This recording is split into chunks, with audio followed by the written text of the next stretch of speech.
আসসালামু আলাইকুম গাইস, আপনারা কেমন আছেন? আশা করি ভালোই আছেন। আলহামদুলিল্লাহ আমিও ভালো আছি। এই যে আমি আজকে একটা আমার মেয়ের জন্য পার্টি জামা বানাচ্ছি, তাই আপনাদের সাথে একটু শেয়ার করতেছি।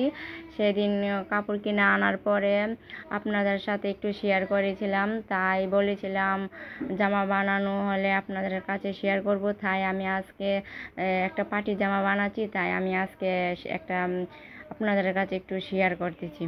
এই যে প্রথম দিক দিয়ে দেখাতে পারলাম না, তাই আমি লাস্ট দিক দিকে দেখাচ্ছি আপনাদেরকে। এই যে আমার জামা বানানো কমপ্লিট হয়ে গিয়েছে। এই যে এখন এখন আমি এখানে বুকের মাঝখানে একটা ফুল বসিয়ে দিব। বুকের মাঝখানে একটু খালি খালি লাগতেছে, তো তাই একটা বড় একটা ফুল বানাইছি ফুল বসানোর জন্য। তাই আমি একটা ফুল বসাই দিচ্ছি। আমি নতুন ইউটিউবার, তো তাই আমার কথা একটু সমস্যা হয়, আস্তে আস্তে ধীরে ধীরে ঠিক হয়ে যাবে। এইসব মনে কিছু নিয়েন না, আপনারা ক্ষমার দৃষ্টিতে দেখেন। আর আমার জামা বানানো হয়ে গিয়েছে।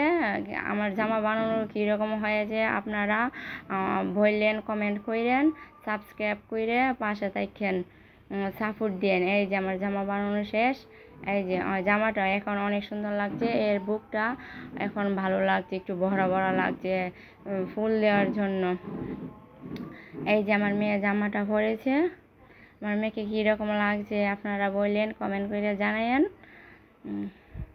এই যে আবার জামা আরও জামা আছে, আরও কাপড় আছে জামা বানানো হলে তারপর আপনাদের কাছে আমি আবার শেয়ার করব।